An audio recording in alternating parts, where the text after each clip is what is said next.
अस्सलामु अलैकुम वरहमतुल्लाहि वबरकातुहू। बिस्मिल्लाहिर्रहमानिर्रहीम। दोस्तों, हज 2025 में जाने वाले हाजियों के लिए दूसरी किस्त का पेमेंट भरने की आखिरी तारीख 30/12/2024 है। उससे पहले सभी हाजियों को अपने अपने पेमेंट कर देने हैं और साथ साथ ही पहली वेटिंग लिस्ट में सिलेक्ट हुए हाजियों को भी अपने पेमेंट 30/12/2024 तक कर देने हैं। तो आज हम इस बारे में ही पूरी बातचीत करेंगे इंशाल्लाह। और किस वजह से हाजियों का जाना मुश्किल हो सकता है हज के लिए, और थोड़ी सी अगर आप सुस्ती बरतने से भी आप हज के लिए जाने से महरूम हो सकते हैं, इस बारे में हम पूरी बात करेंगे इंशाल्लाह। तो बने रहिए मेरे साथ और देखिए मेरा ये पूरा वीडियो। तो जो हाजी मेरे चैनल पे नए हैं, प्लीज़ मेरा चैनल सब्सक्राइब कीजिए, लाइक कीजिए, शेयर कीजिए। और एक छोटी सी रिक्वेस्ट है आपसे, अगर आप मेरे चैनल पे पूरा वीडियो देखते हैं तो साथ साथ ही उस चैनल को लाइक कीजिए और कुछ कमेंट भी कीजिए। और आप कौन से शहर से ये वीडियो देख रहे हैं वो मुझे कमेंट में आप बताने से मुझे भी थोड़ा पता चलेगा कि आप कौन से शहर से वीडियो देख रहे हैं, और मुझे भी थोड़ा वीडियो बनाने के अंदर में थोड़ा उत्साह मिलेगा और प्रोत्साहन मिलेगा। तो चलिए शुरू करते हैं आज का वीडियो। दोस्तों, हज 2025 में जाने वाले हाजियों के लिए पेमेंट भरने के लिए अभी बहुत ही कम दिन बचे हुए हैं, 2 से 3 दिन बचे हैं। आज मैं वीडियो बना रहा हूँ, आज 24 तारीख है। तो आपको पता होगा कि बीच में छुट्टियाँ बहुत सारी आ रही हैं। इस वजह से अगर आप कुछ भी सुस्ती करते हैं पेमेंट भरने के अंदर में, या तो अगर बैंक की वजह से कुछ प्रॉब्लम आया है आपके पेमेंट भरने में, तो आपके लिए हज में जाना मुश्किल हो सकता है। उस वजह से आपको जल्द से जल्द ये पेमेंट कर देना है। थोड़े ही दिन बचे हैं तो उसके अंदर में आपको ये पेमेंट करना है।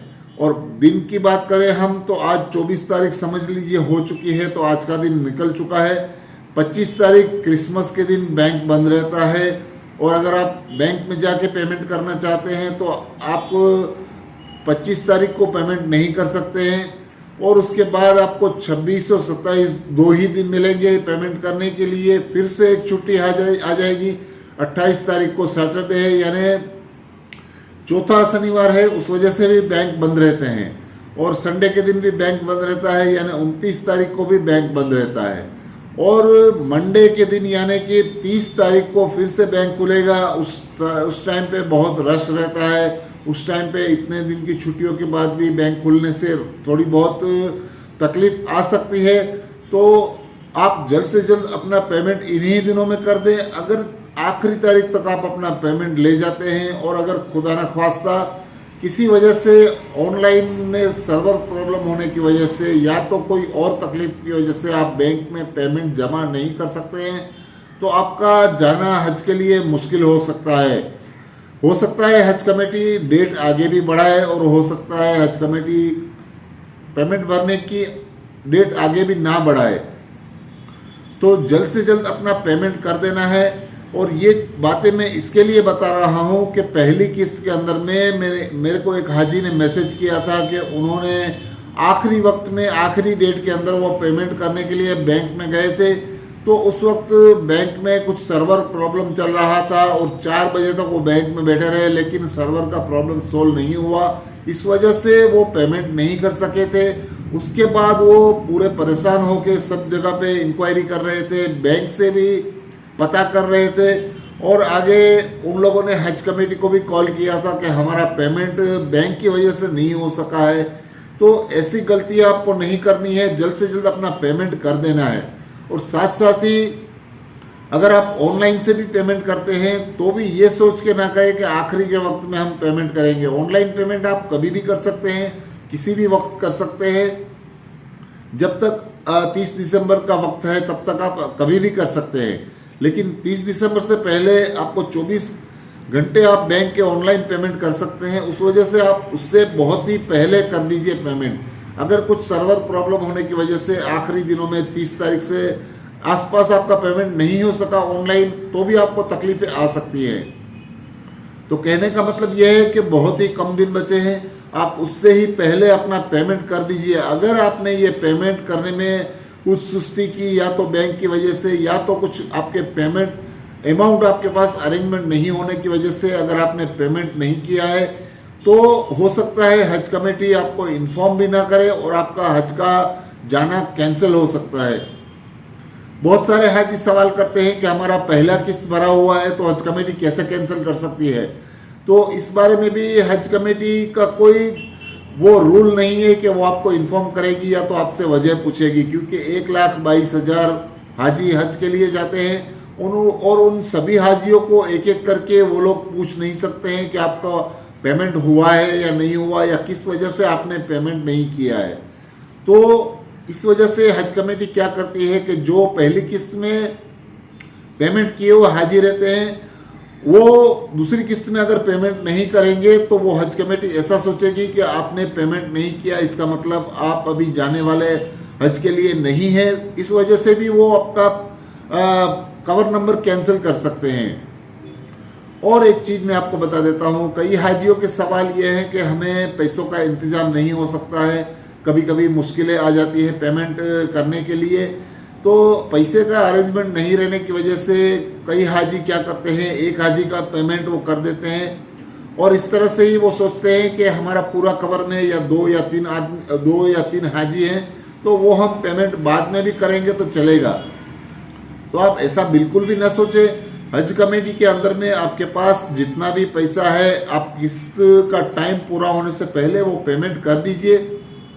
और खुदा न खास्ता आपको कुछ तकलीफ है पूरा पेमेंट करने में सभी हाजियों के लिए, तो जितना हो सकता है उतना ज़्यादा पेमेंट करके आप हज कमेटी को इन्फॉर्म कर दीजिए कि हमको थोड़ा पैसों का तकलीफ है इस किस्त में भरने की वजह से, तो हम लोग थोड़ा मोहलत मांगते हैं। वो हिसाब से आप हज कमेटी से बात करके अगर हज कमेटी एक्सेप्ट करती है तो आप वो पेमेंट बाद में भी कर सकते हैं। अगर आप बगैर इन्फॉर्म किए हुए अगर आप एक हाजी का पेमेंट करते हैं और 2 हाजी आपके कवर में है तो दूसरे हाजी का पेमेंट अगर आप नहीं भरने से आपका कवर नंबर डिलीट हो सकता है, पूरा कवर नंबर डिलीट हो सकता है। अगर 3 आदमी है 4 आदमी है आपके कवर में और आपने 2 ही हाजियों का पेमेंट किया है तो बाकी के 2 हाजी का अगर आप पेमेंट नहीं करेंगे तो वो 2 हाजियों का जो हाजियों ने पेमेंट नहीं किया है उनका नाम उस कवर नंबर से हटा दिया जाएगा। जो हाजी पेमेंट किए होंगे उनका ही कवर नंबर में नाम रहेगा। और एक चीज़ खास इम्पोर्टेंट है कि एक कवर में अगर 3 हाजी हैं और 3 हाजी में से जो कवर नंबर का हेड जो हाजी है उन हाजी ने पेमेंट नहीं किया है और बाकी के 2 हाजी ने पेमेंट कर दिया है, तो जो कवर वाले हेड हाजी हैं उन हाजी ने अगर पेमेंट नहीं किया तो पूरा कवर भी डिलीट हो सकता है।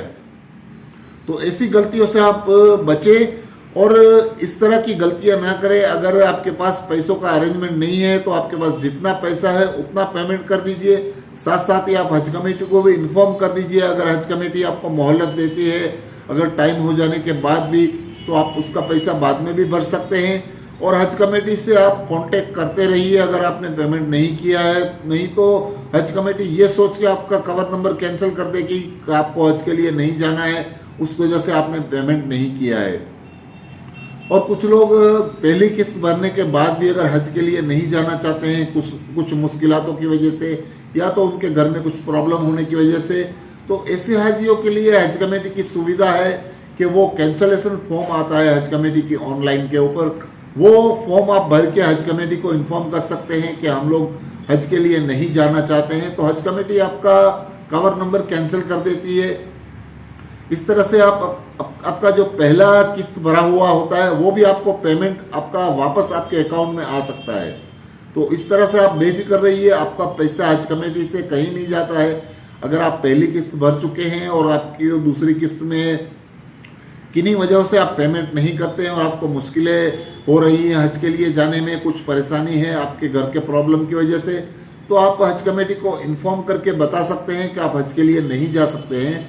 तो हज कमेटी आपका पैसा जो पहली किस्त में भरा हुआ है वो आपको रिफंड कर सकती है। और इस तरह से ही काफ़ी हाजी ये सवाल भी करते हैं कि क्या हम लोगों ने पेमेंट भर दिया है तो हज कमेटी को वो पता चल जाएगा या तो हज कमेटी को हमको स्लिप ऐड करके भेजना है या नहीं। तो ये बात भी मैं आपको बता देता हूँ कि हज कमेटी का पेमेंट आपने ऑनलाइन किया है या तो आपने बैंक से किया है तो उसकी जो स्लिप है वो आपको हज कमेटी में जमा करानी है। वो स्लिप आपको संभाल के रखनी है, एक स्लिप आपके पास भी रखनी है, एक स्लिप हज कमेटी में भी जमा करनी है। इस तरह से आप पूरे जितने भी डॉक्यूमेंट्स हैं वो सभी भी आपके पास रखने हैं जो जो आपने हज कमेटी के जमा किए हैं। तो इस तरह की गलतियों से बचें और ऐसी गलतियां बिल्कुल भी ना करें। सभी डॉक्यूमेंट, सभी कागज़ आप संभाल के रखें और हज कमेटी की जो पेमेंट रिसिप्ट है वो भी आप साथ में रखें, और हज के लिए जाए तभी भी वो स्लिप आपके साथ में एक स्लिप रहेगी, और एक हज कमेटी को आपको पेमेंट भरने के बाद भी सबमिट कर देनी है। तो यही था आज का वीडियो। मेरा बताने का मकसद यही था कि आप जल्द से जल्द पेमेंट कर दीजिए। पेमेंट की आखिरी तारीख 30 दिसंबर है। हो सकता है हज कमेटी ये तारीख आगे ना बढ़ाए, उससे पहले ही आप पेमेंट कर दीजिए। बाद में फिर आपको ये पछताना ना पड़े कि आपने पेमेंट में डील कर दी या तो कुछ वजह से हमारा पेमेंट नहीं हुआ है तो हम हज के लिए नहीं जा सकते हैं। दोस्तों, ये मेरा वीडियो अगर अच्छा लगा हो तो प्लीज़ मेरे चैनल को सब्सक्राइब कीजिए, लाइक कीजिए, शेयर कीजिए। अल्लाह हाफिज़।